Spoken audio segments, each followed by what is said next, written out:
నమస్తే, welcome to business weekend.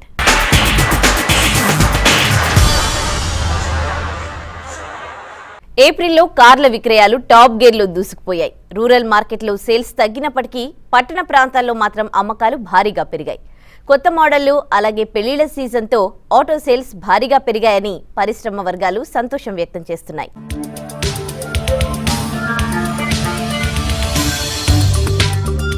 గత కొంతకాలంగా రివర్స్ గేర్లో ఉన్న వాహన అమ్మకాలు గత నెలలో ఒక్కసారిగా పుంజుకున్నాయి. దీంతో కొత్త ఆర్థిక సంవత్సరం వాహన రంగానికి శుభారంభం పలికినట్లయింది. మారుతి సుజుకి, హ్యుందాయ్, హోండా కంపెనీల ఏప్రిల్ నెల అమ్మకాలు జోరుగా పెరిగాయి. పెళ్లిళ్ల సీజన్తో పాటు కొత్త మోడళ్ల కారణంగా విక్రయాలు అమాంతం పెరిగాయని ఇండస్ట్రీ వర్గాలు ఆనందం వ్యక్తం చేస్తున్నాయి.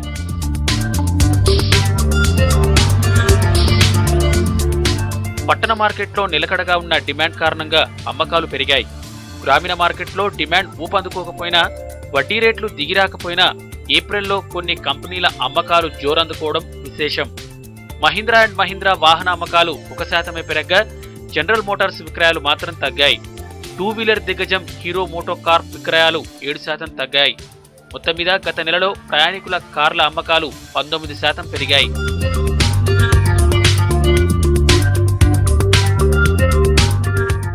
హైదరాబాద్ కేంద్రంగా కార్యకలాపాలు నిర్వహిస్తున్న ఆంధ్ర బ్యాంక్ సంతృప్తికర ఫలితాలను సాధించింది.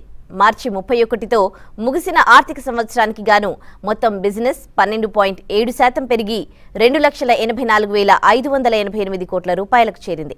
గతేడాదితో పోలిస్తే నికర లాభం 46% వృద్ధితో 638 కోట్ల రూపాయలుగా నమోదైంది.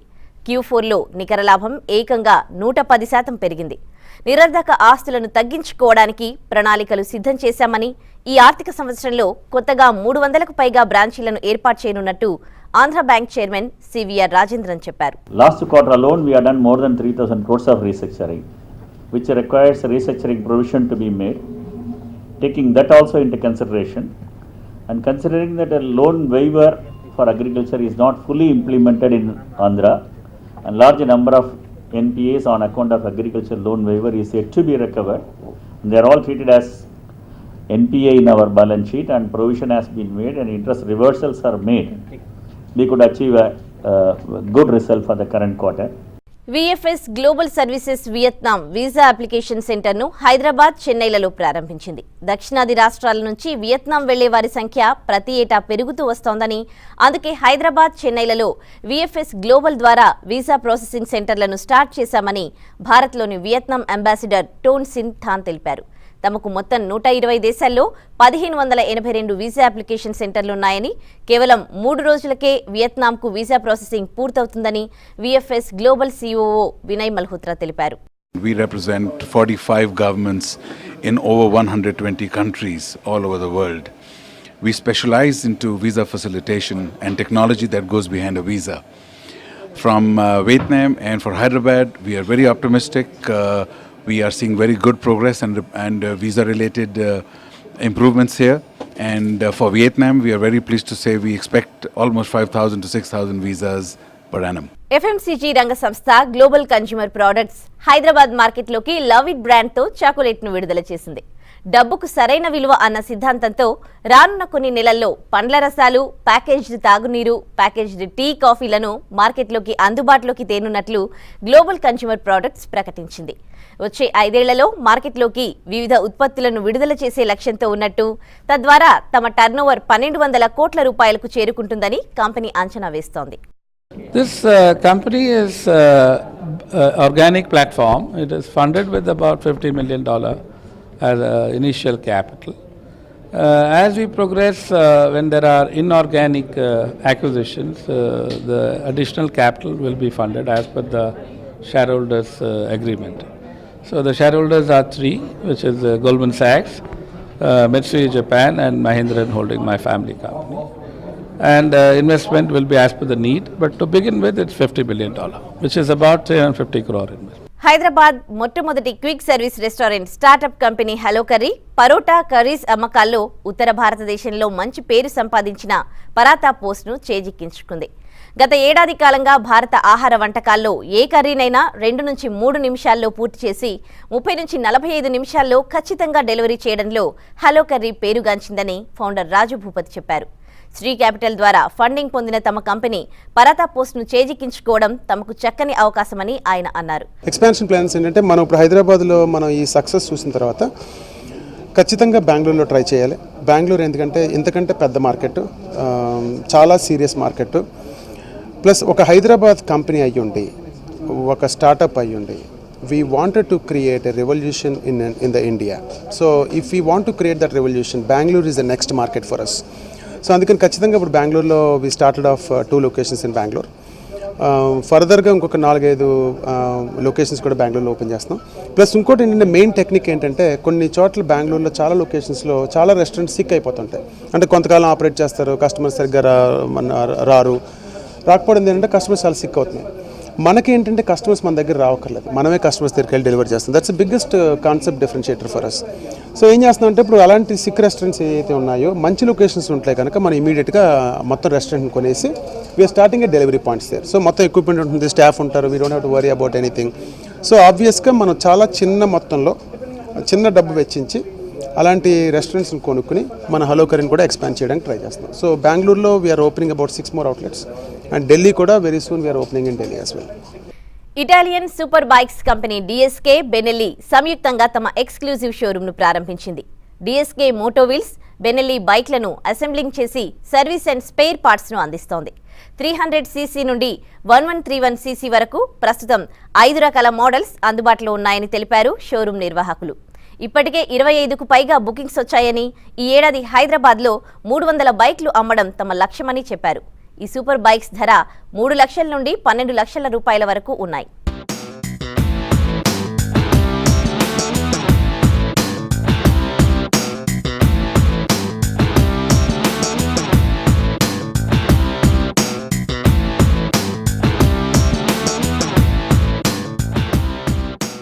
Very happy that TSK Benelli is open in Hyderabad now. We already have 25 bookings in Hyderabad only, and the southern zone and the entire state is very, very important for us.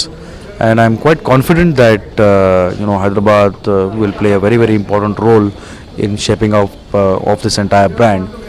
And all in all, I think when we move ahead also, it's going to be very, very critical for us to keep emphasizing in this city. 2-వీలర్ తయారీ company Bajaj సరికొత్త బైక్లను launch చేసింది. Pulsar adventure స్పోర్ట్స్తో పాటు fully fade పల్సర్లను మార్కెట్లోకి విడుదల చేసింది. Sporty look, స్టైలిష్తో పాటు powerful బైక్లను కావాలనుకునే వారికి పల్సర్ ఏఎస్, ఆర్ఎస్ బైక్లు సరైన చాయిస్ అంటోంది బజాజ్. ప్రొజెక్టర్ హెడ్ ల్యాంప్స్, 4-వాల్ liquid cooled DTSI engine adventure sports bike ప్రత్యేకతలు. HD focus twin projector head lamps, high intensity crystal LED tail లైట్లు, RS 200 specialities. Pulsar new series Hyderabad ex showroom ధర 80,000 రూపాయల నుండి 132,000 రూపాయలుగా ఉంది. So all the 3 bikes are absolutely cutting edge, international class, high performance bikes, and they meet separate requirements, very different from what the market is got today. The RS Sport, RS 200, the Race Sport for example, is a fully faired Pulsar. It's a Pulsar which boasts of fantastic speed, precision and control. It comes with a 200cc engine, 24.5 PS. It comes with a variant which has got ABS. It's the only bike in its category offering ABS for safety and superior braking. Large disc brakes in the front of 300mm, 230 at the rear. It comes with a perimeter frame, twin projector lamps, LED tail lamps. The engine has been refined with a fuel injection, so it's again one of the very few bikes in this segment that come with a fuel injected engine. All in all, it's an absolutely cutting edge, different from anything else that's available in the market today. Business వీకెండ్లో ఇప్పుడు short break తీసుకుందాం.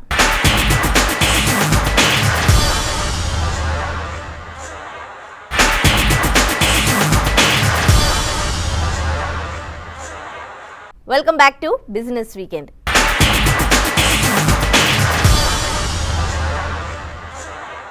ఇక ఈ వారం stock మార్కెట్లపై విశ్లేషణ, అలాగే వచ్చే వారం ఏ స్టాక్స్ ను కొనుగోలు చేయాలనే అంశంపై మార్కెట్ అనలిస్ట్ కుటుంబరావు గారి విశ్లేషణను ఇప్పుడు చూద్దాం. ఇన్ఫ్యాక్ట్ థర్డ్ సక్సెసివ్ వీక్ అనమాట మార్కెట్స్ నష్టపోవటం చూసాం. అయితే క్లియర్గా అనమాట సెంటిమెంట్ ఎఫెక్ట్ అవ్వటానికి ప్రధాన కారణం అనమాట మ్యాట్ ఇష్యూ తెర మీదకి రావటం. ఎప్పుడైతే కనుక ఈ minimum alternative tax on foreign institutions తెర మీదకి వచ్చిందో అప్పటి నుంచి అనమాట ఎఫ్ఐఐ అవుట్ఫ్లోస్ కూడా స్టార్ట్ అని, అండ్ ఇన్ఫ్యాక్ట్ ఇప్పుడు కాస్త అగ్రెసివ్గా ఎఫ్ఐఐ అవుట్ఫ్లోస్ కూడా రావటం మనం చూస్తున్నాం. ఇది ఇంపార్టెంట్ పాయింట్ అనమాట. ఎందుకంటే ఎమర్జింగ్ మార్కెట్స్లో చూస్తే ఇన్ఫ్యాక్ట్ చైనా అవనివ్వండి, మిగతా అన్ని మార్కెట్స్ కూడా ఇయర్ టు డేట్ బేసిస్లో అన్నీ కూడా మంచి లాభాల్లో ఉంటే ఇండియా మాత్రం నెగిటివ్ జోన్లోకి వెళ్ళిపోయింది. ఈవెన్ మిడ్ క్యాప్ ఇండెక్స్ కూడా ఇప్పుడు బేర్లీ ఓన్లీ 0.3% ఆర్ 4%, 0.4% అనమాట ప్రాఫిట్లో ఉందని చెప్పేసి అనొచ్చు. మిగతా అన్ని ఇండిసెస్ కూడా నెగిటివ్ జోన్లోకి వెళ్ళిపోవటం గమనార్హం. అయితే క్లియర్లీ సెంటిమెంట్ ఎంత ఎఫెక్ట్ మ్యాట్ వలన ఎందుకైంది, దీనిపైన ప్రభుత్వం ఎందుకు తొందరగా చర్యలు తీసుకోలేకపోతుందంటే ఇది ప్యూర్లీ ట్యాక్సేషన్కి సంబంధించిన ఇష్యూ, ప్లస్ అనమాట రిట్రాస్పెక్టివ్ ట్యాక్సేషన్ పైన ఇదివరకు గవర్నమెంట్ ఏదైతే కనుక ఢిల్లీ డాలీ చేసిందో అదేవిధంగా ఈ ఇష్యూ పైన కూడా ఢిల్లీ డాలీ చేయటం అనమాట మార్కెట్స్ని ఎఫెక్ట్ చేసిందని చెప్పేసి అని అనుకోవచ్చు. అదర్ ఇంపార్టెంట్ పాయింట్స్ కనుక మనం అబ్జర్వ్ చేస్తే క్రూడ్ ఆయిల్ ప్రైజెస్ కూడా తిరిగి పెరుగుతున్నాయి అన్నమాట. ప్లస్ కరెన్సీలోనమాట ఇటు రూపీ కూడా బాగా వీకెన్ అవటం చూసాం అగెయిన్స్ట్ డాలర్ అనమాట. In fact crude oil prices lowest level దగ్గర నుంచి చూస్తే మోర్ దెన్ 50% జంప్ అయినాయి అని చెప్పేసి కూడా మనం అబ్జర్వ్ చేయాలి. ప్లస్ మాన్సూన్ వీక్గా ఉండొచ్చు అని చెప్పేసి ఏదైతే ఐఎండి ఫోర్కాస్ట్ ఉందో అది కూడా కాస్త కలవరపరిచే విషయం అనమాట. ఎందుకంటే రీసెంట్లీ అన్సీజనల్ రెయిన్స్ అనమాట బాగా ఎఫెక్ట్ చేసిన క్రాప్ ప్యాటర్న్, ఎస్పెషల్లీ నార్త్లో ఉత్తరప్రదేశ్, బీహార్ అలాంటి చోట్ల, అండ్ ప్లస్ ఈవెన్ మన రాష్ట్రం ఆంధ్రప్రదేశ్లో కూడా. కాబట్టి ఇన్ఫ్లేషన్ తిరిగి నెక్స్ట్ 2-3 మంత్స్లో పెరుగుతుందా అనే అనుమానాలు కూడా కొంచెం ఉన్నాయి. అయితే క్లియర్లీ డిసప్పాయింట్ చేసినాయి అనమాట Q4 రిజల్ట్స్ కూడా. కాబట్టి ఎకనామిక్ రికవరీ ఏదైతే హొరైజన్ పైన ఉంది అని చెప్పేసి అని అనుకున్నాం అది ఇంకాస్త డిలే అవ్వచ్చు అని చెప్పేసి అనుకుంటున్నాం. వీకెండ్ కమెంట్స్ అరుణ్ శౌరి గారు ఏదైతే చేశారో కనుక ఎన్డీఏ ప్రభుత్వం పైన అది కూడా సెంటిమెంట్ని వచ్చే వారం ఎఫెక్ట్ చేసే పాసిబిలిటీ ఉందని చెప్పేసి అని అనుకుంటున్నాను. ఓవరాల్గా మాత్రం long term bull market story మాత్రం ఇంటాక్ట్ ఉంది. But definitely in short and medium term unless అనమాట ఎర్నింగ్స్ ఇంప్రూవ్మెంట్ స్టార్ట్ అయ్యి అండ్ విజిబుల్ గవర్నమెంట్ స్టెప్స్ ఏవైతే ఉన్నాయో అనమాట ఇటు లిబరలైజేషన్ పైన అండ్ డిస్ఇన్వెస్ట్మెంట్ పైన అవి అగ్రెసివ్గా ముందుకెళ్తేనే నేను అనుకోవటం మార్కెట్స్ తిరిగి స్ట్రాంగ్ రికవరీ పాత్ మీదకి వస్తాయి. టిల్ దెన్ అనమాట సెల్ ఆన్ ర్యాలీస్ యాటిట్యూడ్లోనే ఉండొచ్చు చాలామంది మార్కెట్ ప్లేయర్స్. ఎందుకంటే ఎట్ హయ్యర్ లెవెల్స్ చాలామంది స్టక్ అయినట్టు కూడా క్లియర్లీ కనిపిస్తుంది. కాబట్టి ట్రేడింగ్ ఆపర్చునిటీస్ కాస్త ఎక్కువ ఉన్నా కూడా కాషియస్గా ట్రేడ్ చేయమని చెప్పేసి సజెస్ట్ చేస్తాను. వచ్చే వారం మార్కెట్ని ప్రభావితం చేసే అంశాలు కనుక మనం కేర్ఫుల్గా అబ్జర్వ్ చేస్తే పార్లమెంట్ సెషన్లో కనుక డెవలప్మెంట్స్ ఏమవుతున్నాయో వాటిని అబ్జర్వ్ చేయమని చెప్పేసి చెప్తున్నాం. Plus second half of earning season start అయింది కాబట్టి ఫస్ట్ హాఫ్ వీక్గా ఉంది, సెకండ్ హాఫ్లో కూడా పెద్ద ఇంప్రూవ్మెంట్ కనిపించదు కాబట్టి స్టాక్ స్పెసిఫిక్ యాక్టివిటీ ఎక్కువ ఉంటుంది, జాగ్రత్తగా అబ్జర్వ్ చేయమని చెప్పేసి చెప్తున్నాను. ఇటు ఇండెక్స్ టెక్నికల్స్ చూస్తే కనుక క్లియర్లీ 2 లెవెల్స్ని కేర్ఫుల్గా అబ్జర్వ్ చేయమంటాను. 26,500 అండ్ 80.25 లెవెల్స్ అనమాట. ఈ లెవెల్స్ కింద అనదర్ కపుల్ ఆఫ్ డేస్ కనుక కపుల్ ఆఫ్ సెషన్స్ క్లోజ్ అయితే కనుక డెఫినెట్లీ మార్కెట్స్ అనమాట అనదర్ 4 to 5% అనమాట స్లిప్ అయ్యే పాసిబిలిటీని మనం రూల్ అవుట్ చేయలేం.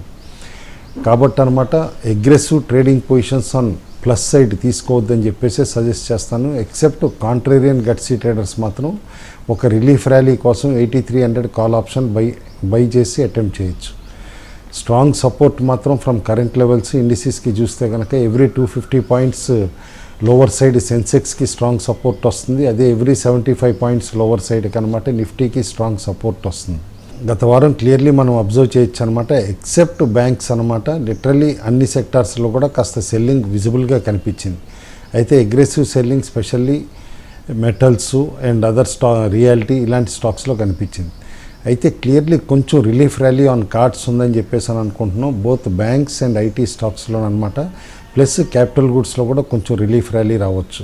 క్లియర్లీ కొన్ని stocks technically by on declines అని అంటున్నాం. ఆ స్టాక్స్ అనమాట ICICI bank, Bharat forge, M&M, Adani enterprises, HPCL, Lupin, Cipla, Wipro, BHEL. కొన్ని స్టాక్స్ వీక్గా కనిపిస్తున్నాయి కానీ లోవర్ లెవెల్స్లో మార్కెట్ ట్రేడ్ అవుతుంది కాబట్టి ఒక రిలీఫ్ ర్యాలీ ఆన్ కార్డ్స్ ఉంది కాబట్టి కేర్ఫుల్గానే షార్ట్స్ చేయమని చెప్తున్నాం. ఎందుకంటే బల్జ్ ఆఫ్ ప్రైజెస్ వచ్చినప్పుడు షార్ట్ అటెంప్ట్ చేయమని కూడా సజెస్ట్ చేస్తాను. సెల్ ఆన్ ర్యాలీస్లో ఉన్న స్టాక్స్ అనమాట Bharti Airtel, Jindal steel and power, JSW steel, ITC, ONGC, doctor Reddy labs, ACC, Hexaware. ఇటు స్పెసిఫిక్ స్టాక్స్కి వస్తే కనుక 2 స్టాక్స్ రికమెండ్ చేస్తున్నాం.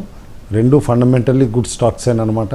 First stock global offshore services limited. Clearly ఈ కంపెనీని అనమాట స్ట్రాంగ్ రిజల్ట్స్ కూడా పోస్ట్ చేసింది గత క్వార్టర్ అనమాట. ఎందుకంటే రివైవల్ ఆఫ్ ఇంట్రెస్ట్, తిరిగి ఎక్స్ప్లోరేషన్ యాక్టివిటీ చూసామన్నమాట బోత్ ఆయిల్ అండ్ గ్యాస్ స్పేస్లో. ఈ కంపెనీ ప్రైమరీని అనమాట సర్వీసెస్ ప్రొవైడ్ చేసే కంపెనీ ఇటు both rigs and offshore vessels అనమాట, ఇటు ఎక్స్ప్లోరేషన్ యాక్టివిటీకి. అండ్ దాదాపు ఆల్ 4 కాంటినెంట్స్లోనమాట ఈ కంపెనీ సర్వీసెస్ ఉన్నాయి. స్పెషల్లీ ఇటు India, north sea, Brazil, middle east and west ఆఫ్రికాలో. And recent revival in crude oil prices అనమాట, ప్లస్ అనమాట రివైవల్ యాక్టివిటీ గ్లోబల్లీ కనిపిస్తుంది ఎక్స్ప్లోరేషన్ యాక్టివిటీలో. కాబట్టి అనమాట గ్లోబల్ ఆఫ్షోర్ లాంటి కంపెనీస్కి అనమాట మంచి ఫ్యూచర్ ఉంది ఇన్ మీడియం టర్మ్ అని చెప్పేసి అని అనుకుంటున్నాను. కాబట్టి అట్ కరెంట్ లెవెల్స్ స్లోగా అక్యుములేట్ చేసి బై చేయమని చెప్పేసి ఈ స్టాక్ని స్ట్రాంగ్గా సజెస్ట్ చేస్తున్నాం. Second stock Wonderla holidays limited అనమాట. ఇది వీగార్డ్ గ్రూప్కి చెందిన కంపెనీ. అమ్యూజ్మెంట్ పార్క్స్ రన్ చేస్తుంది ఈ కంపెనీ అనమాట. బెంగళూరులోను, కోచిలోను గుడ్ రిజల్ట్ చూపించారనమాట. రీసెంట్లీ లిస్టెడ్ కంపెనీ కూడా ఇది. అయితే క్లియర్లీ డొమెస్టిక్ టూరిజం మనం చూస్తున్నాం అనమాట ఆన్ రైజ్ ఉంది. అర్బన్ రిక్రియేషన్కి కూడా అనమాట ఇంపార్టెన్స్ పెరుగుతోంది. విజిబిలిటీ ఆఫ్ ఎర్నింగ్స్ కూడా ఈ కంపెనీది డిస్టింక్ట్గా కనిపిస్తుంది కాబట్టి ఈ స్టాక్ని రికమెండ్ చేస్తున్నాం అనమాట. ప్లస్ రీసెంట్లీ స్టాక్ కూడా బాగా కరెక్ట్ అయింది. హైస్ నుంచి దాదాపు 30% స్టాక్ కరెక్ట్ అయిందనమాట. కాబట్టి గుడ్ టైం టు అక్యుములేట్ అని చెప్పేసి ఈ స్టాక్ని రికమెండ్ చేస్తున్నాం. అదేవిధంగా స్మాల్ క్యాప్ స్టాక్స్లోనమాట కొన్ని స్టాక్స్ పైన దృష్టి సారించి ఉంచమంటున్నాం. ఆ స్టాక్స్ అనమాట Pitti laminations, Gulf oil corporation and ఇదివరకు హైదరాబాద్ యాస్బెస్టాస్ ఏదైతే ఉందో అది హైదరాబాద్ ఇండస్ట్రీస్ లిమిటెడ్ అనమాట. ఈ మూడింటిపైన కూడా దృష్టి సారించమని చెప్పేసి సజెస్ట్ చేస్తున్నాం. ఇవి ఈ వారం బిజినెస్ వీకెండ్ విశేషాలు. వచ్చే వారం మరిన్ని బిజినెస్ వార్తలతో మళ్ళీ కలుద్దాం.